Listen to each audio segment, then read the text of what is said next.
What if the biggest battle in history was fought in space?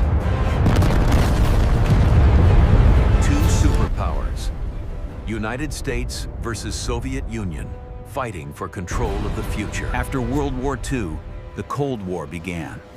A war of technology, not bullets. The Soviets launched Sputnik 1, the first satellite in space. The world was shocked. If they could launch this, they could launch missiles. Yuri Gagarin became the first human to travel into space.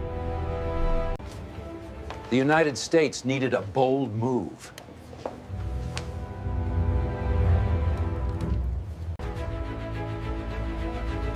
NASA began working day and night to achieve the impossible.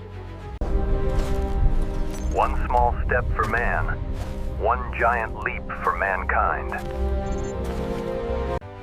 The Soviet Union led early, but the United States reached the moon first.